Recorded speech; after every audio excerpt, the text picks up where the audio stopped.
Episode number 6, बाबे दहर। मैंने तुमसे ये सब करने को कभी नहीं कहा था सैयद शादान शाह, और अब अगर तुम कर चुके हो तो मुझे नहीं लगता तुम्हें जताना चाहिए। वो लम्हे के अंदर गैर हो गई।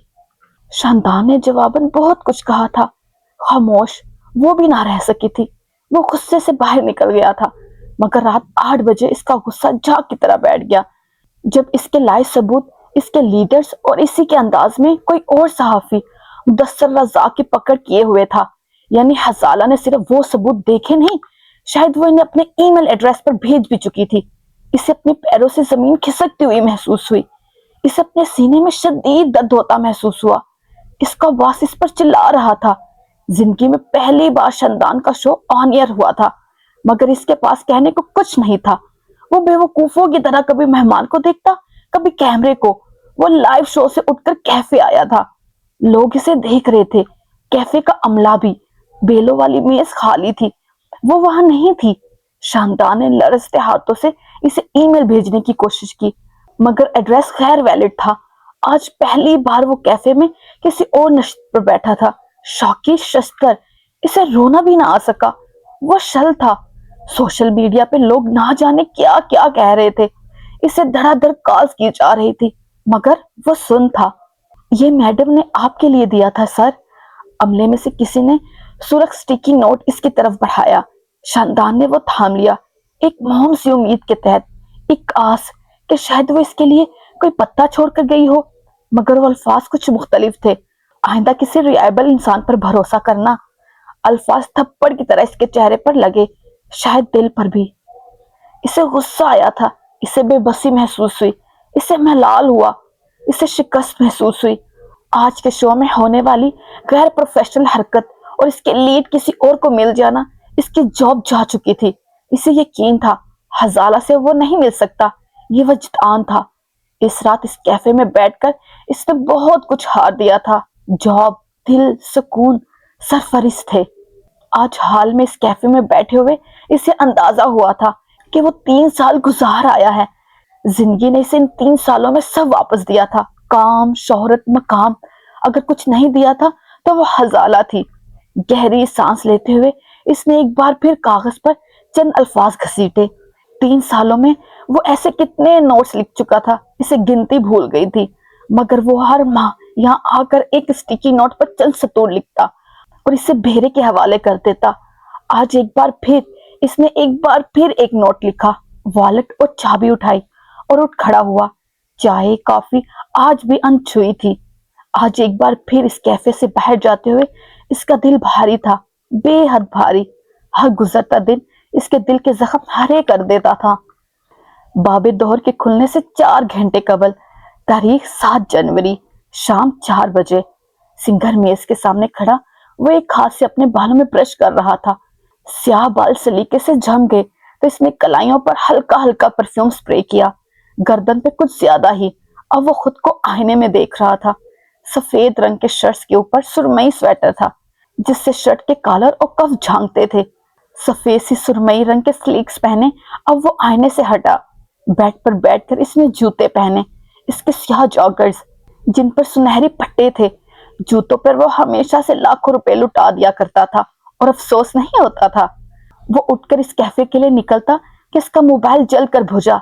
हसन सुल्तान ने साथ रखा मोबाइल हाथ में लिया। जुल्खुफ का मैसेज था। मैंने 1.5 घंटा पहले शादान को मैसेज किया था और अभी तक जवाब नहीं आया। तुम इसका रवैया देख रहे हो ना? मैंने पहल कर दी, लेकिन वो अब तक वही हरकत कर रहा है। हसन गहरी सांस लेते हुए टाइप करने लगा। वो मसरूफ होगा यार, जरूरी बात है तो दोबारा टेक्स्ट कर लो। हाँ जाहिर है तुमने इसी की साइड लेनी है, जात बरादरी जो है। हसन सर पकड़ कर रह गया। वो इन लोगों का क्या करे, वो इनके मसाइल का क्या करे। यूं ही बैठे बैठे एकदम इसके जहन में सालों पहले का भूला भटका सा मंजर उभरा। हाईकोर्ट की लंबी चौड़ी राहदारियों में भांत भांत की बोलियों के दरमियान ढेर सारे शोर से अपने कानों के पर्दे सुन करवाते वो अपने बाप के साथ चल रहा था। वो दराजकद थे, संजीदा और मेहरबान से। आपको पता है वो दोनों ऐसे प्रिटेंड कर रहे थे जैसे इन्होंने कुछ कहा ही ना हो। फिर क्या था, मैंने भी इनकी तरह ही अदाकारी की और ऐसे जाहिर किया کہ میں نے ان دونوں کے اپنا نام لیتے سنا ہی نہیں۔ وہ اسکول سے واپسی پر گھر نہیں بھاگ کے کوٹ آیا کرتا تھا۔ 16 سال کی عمر میں وہ 16 قتل کرنے والے مجرمین کے بیان سنتا تھا۔ عام بچہ نہیں تھا وہ۔ تمہارے دوست تمہارے بارے میں بات کر رہے تھے اور تم نے سن لی۔ وہ اس کی لمبی چوڑی باتوں کا مفہوم نکال رہے تھے۔ ساتھ راہداری میں گزرتے ہر سلام کرنے والے وکیل پولیس افیسر کو سر کے خم سے سلام کہتے جاتے تھے۔ کیا معلوم وہ تمہاری برائی نہیں اچھائی بیان کر رہے ہوں۔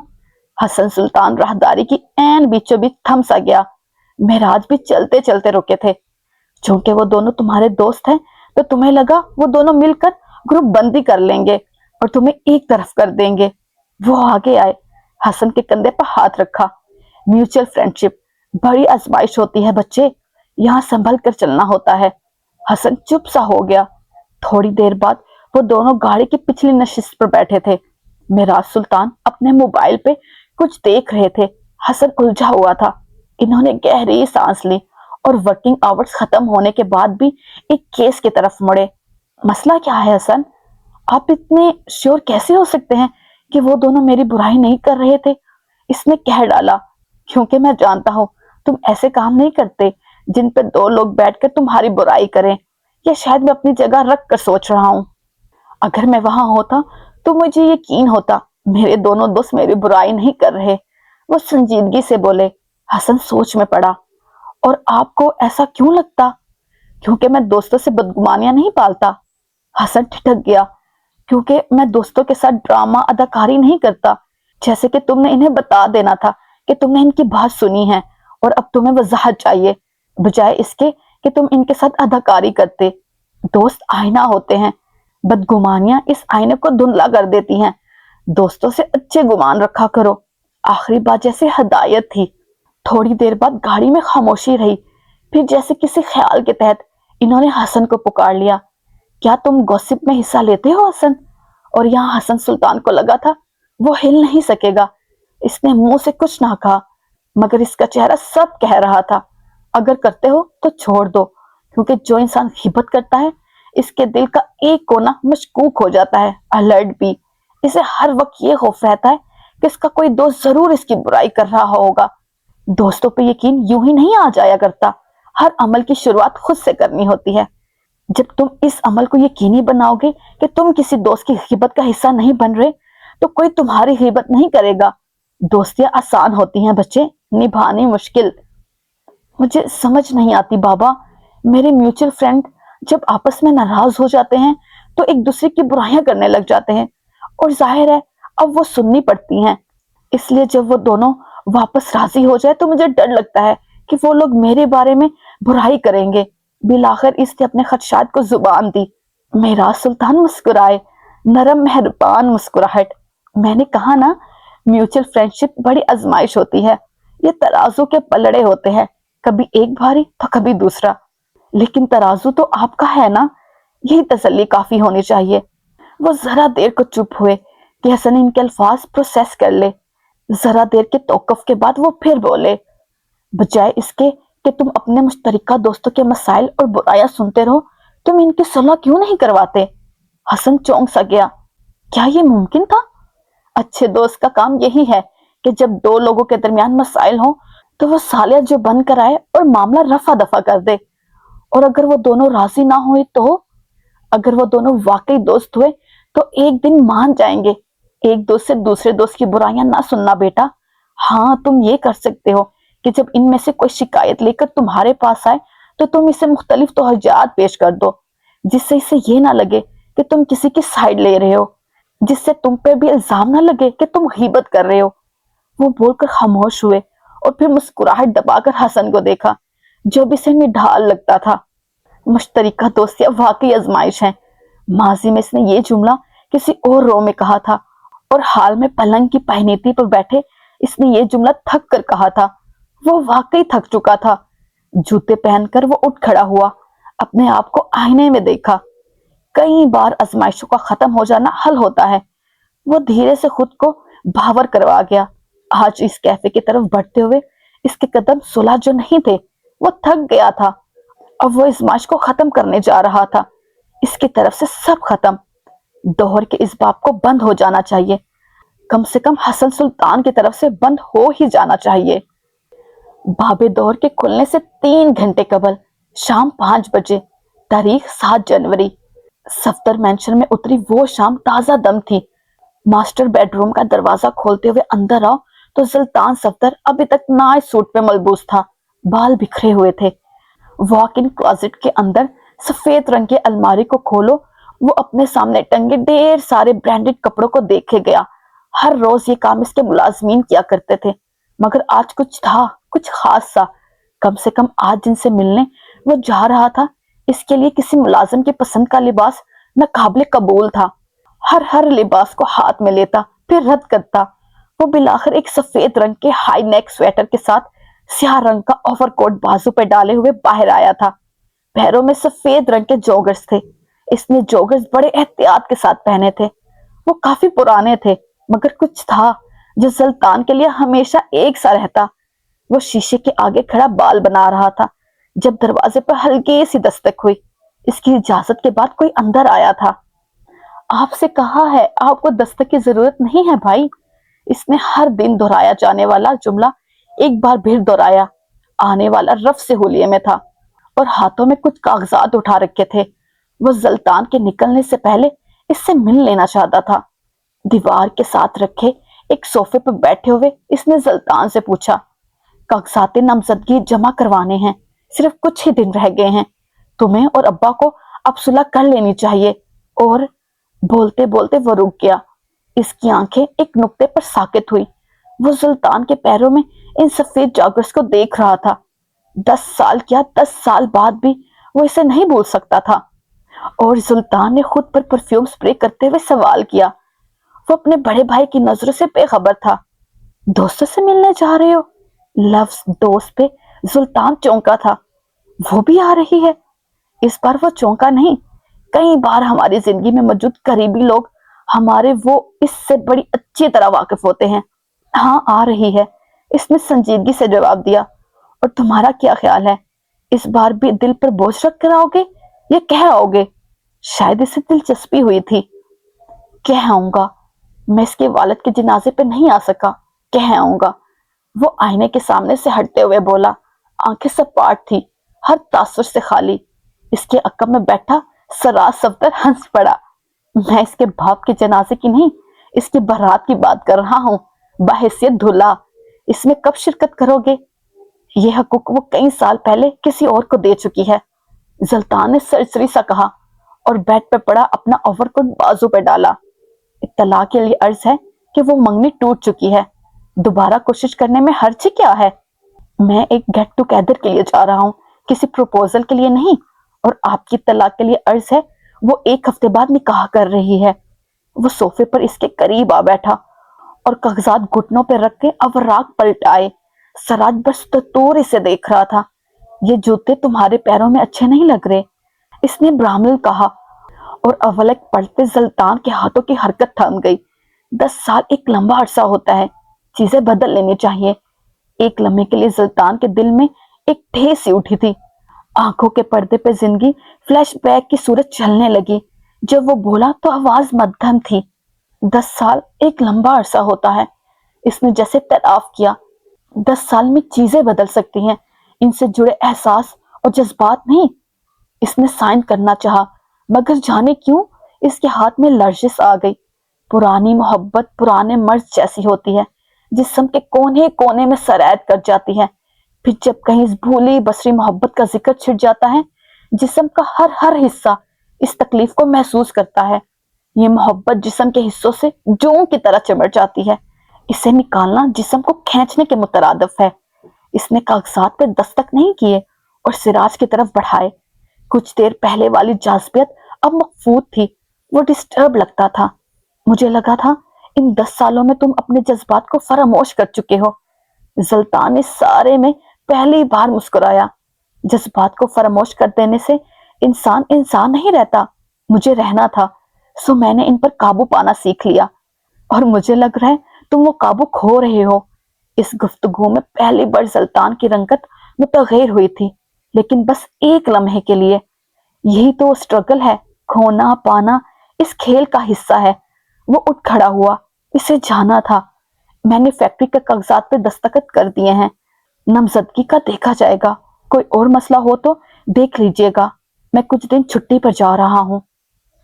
मैंने तुम्हारे दोस्त शानदान का शो देखा था। जल्तान कमरे के वस्त में रुक गया। जब मुस्तफा जाहिद तुम्हारे बारे में इल्जाम लगा रहा था, शानदान खामोशी से सुन रहा था। वो होस्ट था भाई, जाहिर है इसे सुनना था। अंदाज मुद्दफाना था, और हमने कभी दोस्ती में गैर जरूरी फेवर्स नहीं मांगे। लेकिन वो दोस्त है। जब वो इन इल्जाम की तर्दीद नहीं करेगा तो दुनिया तुम पर भट्टा लगा देगी। हमारी क्रेडिबिलिटी, हमारी पोजीशन दोस्त बनाते हैं और खराब करते हैं। अपने अंदाज बदलो या फिर दोस्त। ये कुछ देर पहले वाले भाई का लहजा नहीं था जिसे जल्तान जवाब देता। ये गैंग मेकर था, इसका सबसे बड़ा भाई, जिसने अपने बाप, चचा और दोनों छोटे भाइयों को सियासत के मैदान में हर बाजी जितवाई। इस खानदान में कोई इसका हुक्म नहीं टाल सकता था। जज्बात की जंग में तुम हार जीत नहीं सकते। ये सियासत है, यहाँ सिर्फ जीत का जश्न होता है। लेकिन जुल्फ़ुफ वकार ने 2 साल पहले भी चचा के खिलाफ केस, पहले ही चचा के खिलाफ केस लड़ा है, और अब वो एक बार फिर वही कर रही है। वो जानती थी शहर के दर्जन भर वकील हमारे खिलाफ लड़ने से मना कर चुके हैं, और हम विक्टिम थे। जुल्फ़ुफ के केस लेते ही आधी दुनिया पर जाहिर हो गया हम गिल्टी थे, क्योंकि वो तुम्हारी दोस्त थी। हम गिल्टी थे भाई, इसे नहीं मालूम था। क्यों, आखिर क्यों? वो हाई स्कूल के बिछड़े इन साथियों की तरफदारी कर रहा था। एक पल के लिए 10 साल कहीं दूर चले गए। ये वो सुल्तान था जो अपने खानदान के लिए लड़ सकता था। हाँ, हम गिल्टी थे, लेकिन दुनिया ना मानती अगर तुम्हारे खिलाफ खड़े होने वाले तुम्हारे दोस्त ना होते। सराज अपनी जगह से उठ खड़ा हुआ, छोटे छोटे कदम लेता वो सुल्तान के करीब आकर रुका। इसका छोटा भाई इससे कद में ऊंचा था। सराज ने इसकी आंखों में देखा। 4 साल पहले सियासत में आने के बाद सुल्तान की आंखें हर तासर खो चुकी थी, मगर आज इनमें कुछ था, कोई बेयकीनी सी, कुछ बेचैनी सी। इसे ये कुछ खास पसंद ना आया। मैं किंग मेकर हूं सुल्तान, लेकिन एक बात बताऊं। वो इसके कान के पास झुका। जज्बात दीमक हैं, तख्त खा जाते हैं। आहिस्ता आहिस्ता, धीरे धीरे वो सरगोशी करते हुए पीछे हटा, इसके बाजू पर पड़ा कोट उठाया और इसके अकब में खड़े होकर इसे वो कोट पहनाने लगा, मलामियत से, नरमी से। तुम्हें तख्त मिलने वाला है, दीमक को पीछे छोड़ कर आओ। वो दौर अब गुजर चुका है। इस बात को बंद करो या फिर मुख्तलिफ अंदाज में खोलो। बस चीजें तुम्हारे हक में होनी चाहिए, वरना। वो आगे आया, कोट का बेल्ट इसकी कमर पर फिक्स किया। मजबूरन मुझे कुछ इकदाम लेने होंगे और तुम्हें पसंद नहीं आएंगे। यह लम्हा सुल्तान सफ्दर के लिए चुनाव का लम्हा था। कुर्सी या फिर दीमक, इसे क्या चुनना चाहिए? 7 जनवरी शाम 6 बजे, बाबे दोहर के खुलने से 1 घंटा कबल। घड़ी की गंभीर और दम घोट देने वाली खामोशी इस फोन कॉल ने तोड़ी थी। गाड़ी चलाते हुए एक हाई फ्लाई कॉलोनी का मोड़ मुड़ते हुए इसने कॉल अटेंड की और स्पीकर गाड़ी से जोड़ दिया। कहाँ हो? कोई मर्दाना आवाज गाड़ी में गूंजी। दोस्त के घर जा रहा हूं, कोई काम? तुम यूएन के इजलास में शरीक हो रहे हो? तुम 1 हफ्ते बाद? सामने वाला जैसे अल्फाज भूल गया। तुम्हारी नौकरी नहीं चली गई थी? तुम वही इंसान नहीं हो जो 1.5 साल से बेरोजगार है? वो तंदी से पूछ रहा था। जबरज के चेहरे पर कोई तासुर नहीं आया। मैंने 2 साल यूनिसेफ के लिए झक मारी है, तुम भूल गए हो? और मैं अब भी बेरोजगार ही हूँ। 1 हफ्ते बाद मैं अमेरिका जाऊंगा और यूनिसेफ ही की तरफ से यूएनए के इजलास में शिरकत करूंगा। अब इसमें तीर मारने वाली कोई बात है नहीं जो मैं तुम्हें बताता। इसका अंदाज बेहद सर्द था। ये खुशियां और कामयाबियां इस पर असरअंदाज होना छोड़ चुकी थी। ये एक बहुत बड़ा मौका है जबराज। तुम्हें एक अच्छी जॉब, अच्छा पैकेज दोबारा मिल सकता है। वहां जाओ तो प्लीज कोई मसाइल मत पैदा करना। जबराज खामोशी से सुनता रहा। धनीन से मुलाकात हुई थी मेरी, तुम दोनों की तलाक हो रही है, तुमने मुझे बताया क्यों नहीं? जबराज ने बेजारी से कॉल काट दी। जो बातें वो खुद से नहीं करना चाहता था वो दूसरे दोहरा रहे थे और इससे बेहद उकताहट होने लगी। स्टोरेज बॉक्स से सिगरेट का पैकेट निकालते हुए वो रुका, गहरी सांस ली, सर झटका और पैकेट वापस रख दिया। बाकी का रास्ता वो ये सोचते हुए आया था کہ اب اسے کس طرح خوشیوں کے دروازے خود پر بند کرنے ہیں۔ اگر اس کا ڈاکٹر کہتا تھا وہ خودکشی کرنے کے قریب ہے تو وہ درست کہتا تھا۔ لان میں رکھے زمرن سبز رنگ کے صوفے پہ وہ دونوں ایک دوسرے کے آمنے سامنے بیٹھے تھے۔ زرخوف ذرا تھکی تھکی سی لگتی تھی، البتہ زبرج نارمل تھا۔ وہ آج کل اسلام آباد میں ہی تھا، سو اس نے زرخوف کے ساتھ ہی کیفے جانے کا فیصلہ کیا۔ اس فون کال کے بعد وہ سیدھا یہاں آیا تھا۔ جاری رک جائے آپ نے اس ویڈیو کو لائک کیا؟ نہیں کیا نا تو پلیز لائک کر دے، اور چینل کو سبسکرائب کیا؟ وہ بھی نہیں کیا ہوگا یقیناً، تو وہ بھی کر دے پلیز۔ اور اینڈ پہ کمنٹ کیا آپ نے؟ نظر آ رہا ہے آپ نے کمنٹ نہیں کیا، تو وہ بھی کریں تاکہ پتہ چلے یہ ویڈیو کہاں سے دیکھی جا رہی ہے۔ ٹیک کیئر، اوکے، اللہ حافظ، take care, tata, bye bye.